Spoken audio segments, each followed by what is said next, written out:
Ya estamos en piso con el señor Pablo Escatiza, es historiador, investigador de la Universidad Nacional del Comahue. Además es presidente del Comité contra la Tortura aquí en la provincia del Neuquén. ¿Cómo estás, Pablo? Gracias por haber venido al piso. Gracias a ustedes, Santiago, Agustín, Rocío, por invitarme. Un gusto. Bueno, el 24 de marzo, ¿qué fecha que ha sido interpretada, reinterpretada en distintos contextos de nuestra joven democracia? A 50 años, ¿qué se puede decir? Sí, no tan joven democracia, ¿no? Ya tenemos 50 años. Sí, le seguimos diciendo 40. joven, ¿no? Le seguimos diciendo joven, pero sí, sí, nada, es una fecha redonda que como tal ahí estoy viendo a nivel nacional, también acá a nivel local, mucha efervescencia, mucho interés. Lo charlaba recién con Pablo afuera, justamente un gran interés por conocer, por saber, por charlar del tema. Me parece que es muy sano eso, es muy interesante, y que hace, bueno, justamente a recordar y a tener en cuenta el golpe justamente del 76, que comenzó con la última dictadura, la más represiva, la más violenta que vivió el país. No fue la única, ¿no? Claro. Tener en cuenta eso, o sea, es una dictadura que se inserta en una larga duración de procesos dictatoriales que vienen del 30 hasta esa fecha, en una sociedad que del 30, como te digo, hasta el 76 se habían pasado casi 40 años que no había vivido en democracia como la tenemos ahora. Continua, porque claro. permanentemente había sufrido golpes de Estado, y en la cual el actor militar había pasado a ser no solamente el brazo armado del Estado, sino un actor político en la sociedad, ¿no? Había sido parte de esa dinámica, y en la que el 76 asalta al Estado y produce un golpe, como te digo, que viene a cambiar radicalmente la sociedad argentina. O sea, hay un antes y un después, eso es importante tener en cuenta, de la última dictadura militar, ¿no? O sea, la sociedad, la economía y la política, pero sobre todo la economía y la sociedad del país, no va a ser la misma antes del 76 que después del 83.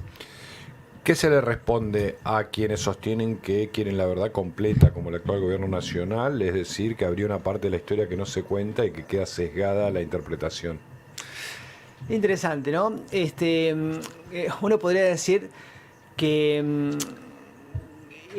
a ver, ¿qué quieren decir exactamente con el tema de la verdad completa? Ahí a veces se tergiversa, se dice no se ha contado lo que pasó antes, o por qué se produjo el golpe, o hablar de la guerrilla, porque lo que quieren decir en realidad, cuando hablan de verdad completa, lo que están aludiendo es, lo que ese relato alude es a que no se dio cuenta de la violencia guerrillera, por ejemplo. Y ahí hay varios aspectos para analizar. En primer lugar, que sí se dio cuenta. O sea, hay sobrados muchos libros de historia, muchos, y no nuevos, sino de hace muchos años, que han dado cuenta del accionar guerrillero y de la violencia que se vivía en los años previos. Y uno podría decir incluso, a ver, si ahí no hay una verdad completa, ¿sabes qué es lo que falta? Saber quiénes son los desaparecidos. ¿Sabe dónde están los hijos desaparecidos? Claro. ¿Sabe dónde están los nietos, los niños, los más de 400, más de 400 niños que fueron apropiados? Todavía faltan 300 para saber dónde están. ¿Dónde están los nietos de esos 300 niños apropiados? O sea, hay mucha información que es justamente el Estado el que no la ha dado, y que eso haría a una verdad completa. Bien. Pero también podemos, o sea, y a veces, y en un 24 de marzo... Yo lo conversaba con compañeros. Uno dice, bueno, hay que hablar de lo anterior. Es cierto. Y quienes somos historiadores, hablamos siempre de lo anterior. O sea, no podemos escindir el golpe del 24 sin un contexto histórico de mediano y de largo plazo. Como decía recién, a nivel estructural, que podemos ir del 30, del primer golpe que hubo en esta democracia del siglo XX, hasta el marco de la Guerra Fría en el que se insertó esta última dictadura, la expropiación del peronismo, el impacto que tuvo esa expropiación del peronismo a partir del 55, y esa lectura de los conflictos internos, tanto en clave peronismo-antiperonismo como en clave marxista-antimarxista, comunista o anticomunista, dado por el marco de Guerra Fría. Hay un contexto nacional, internacional, y en el cual había un movimiento obrero muy importante, un movimiento estudiantil muy importante, una sociedad muy muy convulsionada, muy acostumbrada a reclamar por sus derechos, a pelear por sus condiciones laborales y demás, y que el proyecto de un grupo de las Fuerzas Armadas con un grupo importante de civiles no cuajaba y lo vino a eliminar. O sea, dar cuenta, cuando es de manera completa, dar cuenta de la violencia que había en los 70, se ha dado cuenta. Pero acá me parece que también es importante, un 24 de marzo, hablar de las consecuencias que tuvo la dictadura. Que eso fue, o sea, la sociedad cambió.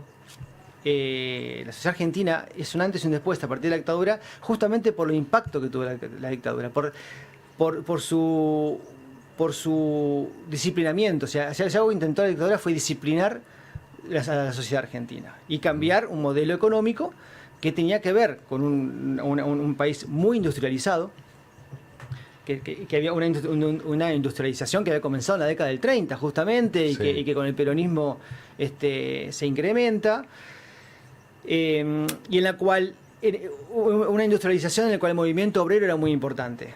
Bueno, eso es algo que la dictadura viene a modificar, a combatir y a instalar un modelo donde el capital financiero es lo que va, son las bases que va a sentar, ¿no? Y a través de cómo, del disciplinamiento de la sociedad. Pablo, hoy en la introducción hablábamos, ¿no? Yo decía, hay un libro de los sótanos de la democracia, creo que se llama.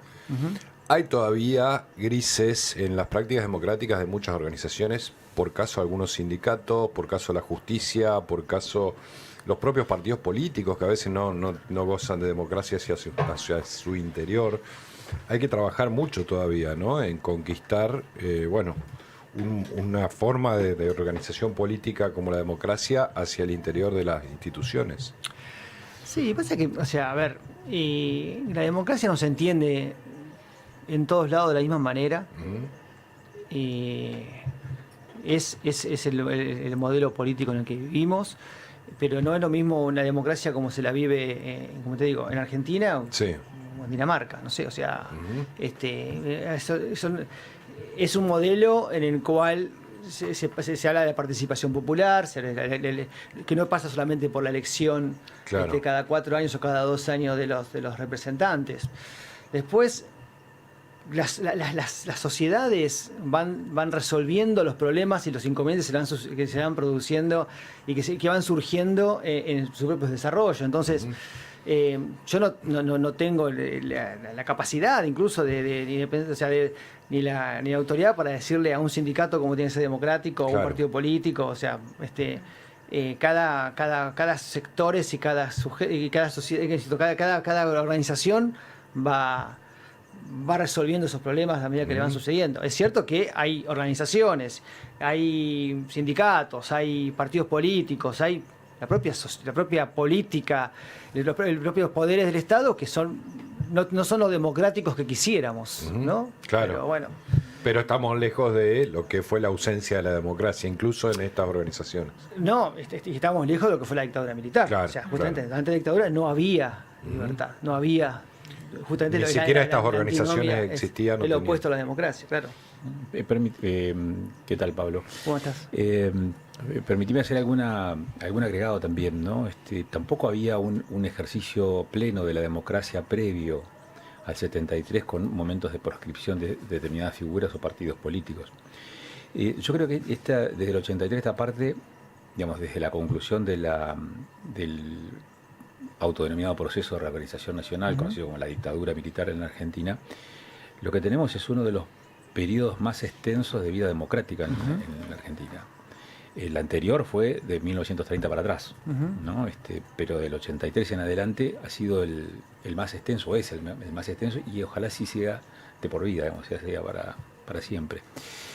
A mí me intriga una cosa, vos recién decías a propósito de las discusiones que se dan ahora respecto de memoria, verdad y justicia, o memoria completa, como se abren algunos segmentos. ¿Cómo se prepara una clase para un estudiante joven que cuando nació quizás ya habían pasado 30 años del golpe, y lo que tiene es la referencia de ese momento más o menos reciente de la historia institucional y política de la Argentina?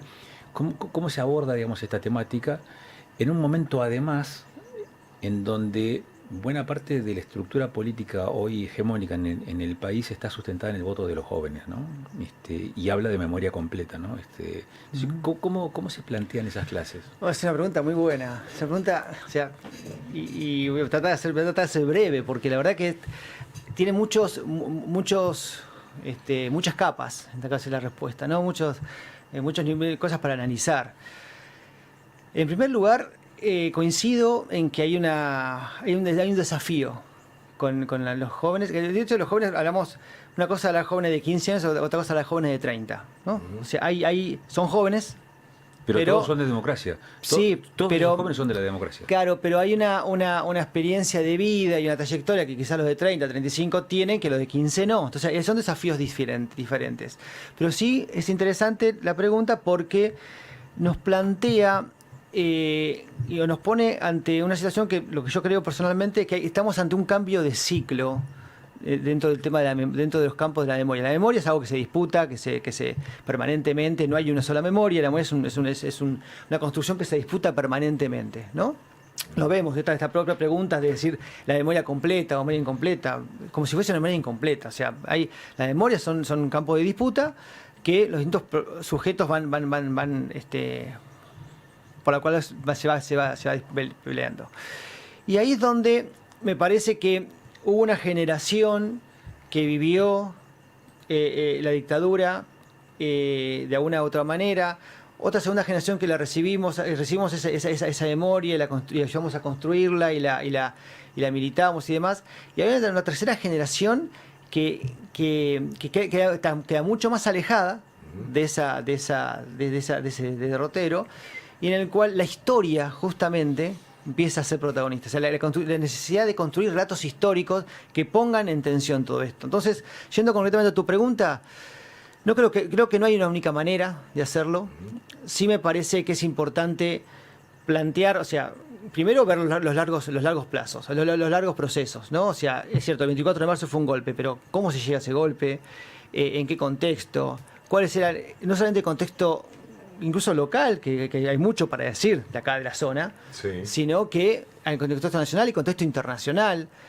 No es Argentina una burbuja que de pronto emergió una dictadura de la nada, ¿no? O sea, hay todo un proceso que tiene que ver con acciones y reacciones de la sociedad, con, como decía hace un rato, un modelo económico que se quería destruir, un movimiento político, movimiento obrero y estudiantil muy importante, no solamente, porque a veces se habla generalmente de la guerrilla, ok, montoneros, PRTERP, como los grandes movimientos guerrilleros, pero frente al movimiento obrero en general y al movimiento estudiantil en particular, por ejemplo, era minoritario. O sea, había mucho más movimiento obrero y movimiento estudiantil y movimiento social por fuera de esa guerrilla armada. Entonces, que también se destruyó. Entonces, dar cuenta de todo eso me parece que es importante. Y quisiera hacerte otra consulta para ver cómo, quizás más apelando, digamos, a una lectura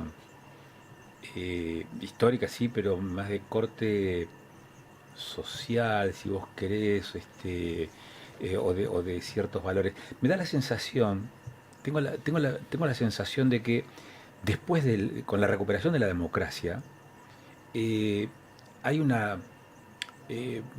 consideración distinta del valor vida. Uh-huh. ¿A qué quiero decir con esto? Que antes, digamos, previo a eso, se podía matar o morir por ideales políticos. Uh-huh. Después de ese corte, después del retorno a la democracia, matar no está legitimado por la práctica política. Me da esa sensación, no sé si compartís la visión o tenés quizás otra lectura de esa circunstancia, de ese detalle. No, yo creo que coincido en parte en que es cierto que no sé si es valor vida, sino son los contextos de lucha. O sea, hoy por hoy y de los 80, 90 para acá sobre todo, no solamente es impensable, no es impensable, hay mucha gente para que lo piensa, pero se sabe que es inviable la lucha armada, ¿no? Para acceder al poder. Pero en los 60 no era inviable. O sea, en los 60 había, como te digo, y ahí es donde uno tiene que pensarlo en un contexto internacional y en un contexto pero, ojo, mundial. Hablar de lucha armada es un eufemismo, porque cuando hablas de lucha armada, decir, bueno, me armo, me blindo y me armo, pero para eliminar al otro. Es saber que vos podés morir también.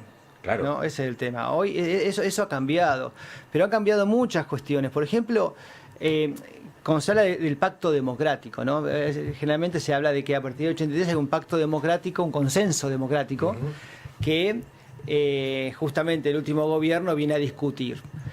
En ese consenso democrático, por ejemplo, algo para traerlo algo en la actualidad, y también respondo a la pregunta anterior de cómo hablar con los jóvenes, que hay un breve paréntesis que no dije. Es importante en ese diálogo, en esa enseñanza del pasado, hacer un anclaje con el presente también, permanentemente, ¿no? O sea, que no quede un pasado reificado, anecdótico, nostálgico, sino también poder pensar en qué presente estamos y qué proyectos de futuros hay al respecto, y cómo eso nos ancla, cómo, en el caso de la dictadura, también condiciona de alguna manera nuestros presentes y nuestro futuro. Y en este sentido, volviendo al tema del consenso democrático, por ejemplo, uno de los consensos democráticos que se aceptaron socialmente, así como el tema del valor de la vida, tiene que ver con la tortura, por ejemplo, ¿no? O sea, de hecho, no solamente a nivel consenso social, sino también legal. O sea, la Constitución Nacional en el 86 se sanciona una ley en que se adhiere, la Argentina adhiere a los pactos internacionales de derechos humanos. En el 94 todos los pactos de derechos humanos y la condena a la tortura queda convencionada, queda bajo la Constitución Nacional. Entonces uno dice, bueno, la sociedad no acepta la tortura, pero uno va a las cárceles y ve torturas, ve malos tratos, ve personas y la provincia y del país, ¿no?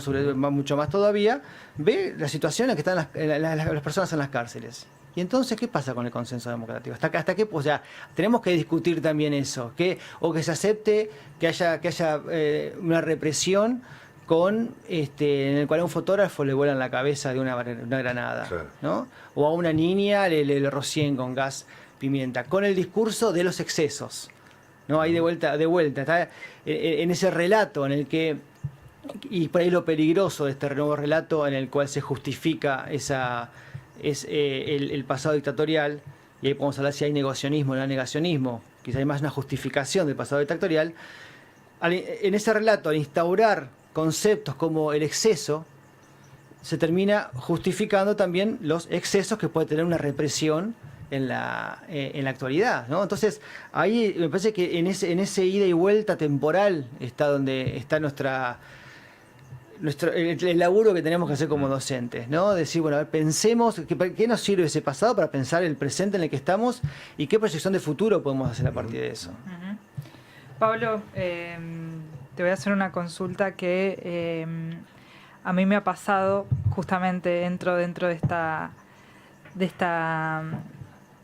este momento donde parte de la juventud se empieza a acercar obviamente a este momento del nunca más, de entender por qué es importante estas fechas como estas para recordar un evento que no vivimos igualmente, pero buena parte de la sociedad argentina sí.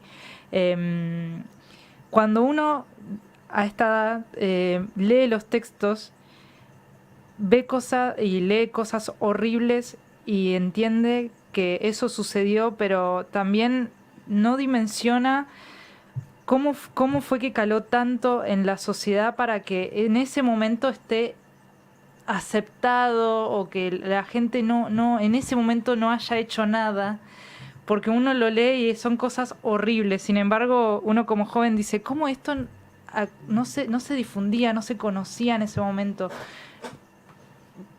¿Qué justificación, más que justificación, qué podrías decir vos para que nosotros como jóvenes que leemos esos textos y vemos lo que ocurrió en ese proceso, podamos entender un poco por qué sucedía lo que sucedía y por qué la sociedad en ese momento quizá no se movilizaba? Supongo que fue por miedo, obviamente, pero ¿qué es lo que qué conclusión podemos sacar en base a esos horrores que uno lee ahora en los libros de historia?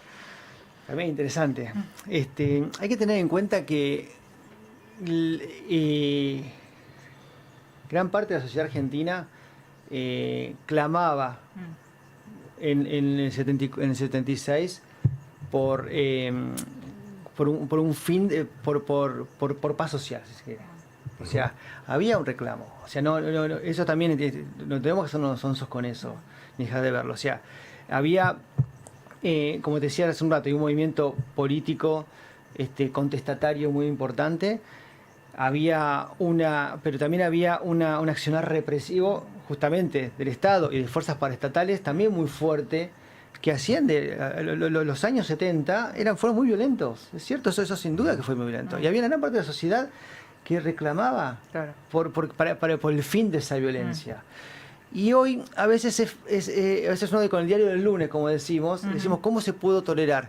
Tengamos en cuenta que decía al principio, había habido dictaduras militares anteriormente y ninguna había sido tan sangrienta ni tan violenta como esta. Eso que el onganiato, la denominada Revolución Argentina, fue violenta, produjo la noche de los bastones largos, el cordobazo. Pero es importante para ahí ubicarse en ese momento, ¿no? Fíjate, el cordobazo, el momento donde que años antes había sido el Mayo francés, o sea, en el 68, la masacre de Tlatelolco en México, la primavera de Praga, las Panteras Negras en Estados Unidos. Había un movimiento, el mundo estaba viviendo, y Argentina no era menos. El 69 se puso el cordobazo, y ahí, que es el declive de Onganía, en realidad, con su presidencia. Pero ahí hay un movimiento muy fuerte contestatario que justamente las Fuerzas Armadas ya desde entonces están combatiendo. Después con el avance de la derecha peronista, la AAA, los grupos paramilitares, las organizaciones guerrilleras. O sea, había una gran parte de la sociedad que estaba clamando para esa paz. Y ahí es donde se erigen las Fuerzas Armadas con su discurso de que vienen a traer la paz, que en realidad ellos mismos eran el problema. O sea, por eso es falaz ese discurso. Y después el propio terror que infundió la dictadura. O sea, tengamos en cuenta que gran parte de los objetivos de la dictadura militar y de los logros fue infundir el terror en toda la población. O sea, la manera en que llevaban a cabo los operativos, muchos a las horas de madrugada, pero muchos a la luz del día, entrando a colegios, como fue aquí en Cutralcó, cuando se desarrolla el operativo para eliminar el PRT-ERP, y la parte del operativo que se conoce como operativo Cutralcó, entran a los colegios a arrestar a pibes de 15, 16 años. Se los llevan y que muchas veces están desaparecidos, o llevan a centros clandestinos de detención. O sea, y muchas veces dicen, no te metas, tiene su justificación. O sea, hay algo que tener en cuenta, ponerse en ese momento y decir, era muy violento lo que estaba pasando, y la dictadura logra uno de sus objetivos, que es infundir el terror en la población y apaciguarla. O sea, uno de los logros que tienen, porque la dictadura consiguió sus objetivos. Claro, el silencio es salud, ¿no? Cuando decimos disciplinar la sociedad, cuando decimos que la dictadura se propuso disciplinar la sociedad, tiene que ver con eso. La sociedad del 83 es mucho más disciplinada que la sociedad del 76. Y eso lo logró la dictadura. O sea, lamentablemente hay que reconocer eso también, ¿no? Pablo, un placer esta conversación. Bueno, no tenemos más tiempo, pero la verdad que un placer escucharte. Bueno, también siempre hablamos por teléfono, que hayas venido al piso, te lo agradecemos.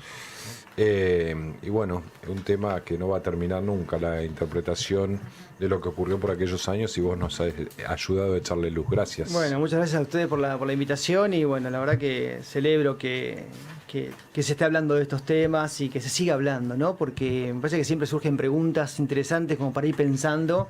Uno no tiene todas las respuestas, también va estudiando, va investigando y opina. Bueno, gracias a ustedes. ¿Estás metido en la política de la UNCO o no? Sí. No directamente, no. Yo participo, estoy ahora más con el Comité Provincial para la Prevención de la Tortura. ¿Estás dedicado soy docente. Sí. Y estoy más en el sindicato, participando en las cuestiones sindicales. Perfecto. Pablo Escatiza, gracias por haber venido. Gracias a ustedes. Pablo Escatiza, historiador, investigador de la Universidad Nacional del Comahue, docente allí, nos ayuda a repasar, a interpretar y a profundizar en lo que fue aquel 24 de marzo de 1976 y el periodo subsiguiente, que hoy cumple 50 años y que recordamos todos en nombre de la memoria, la verdad y la justicia.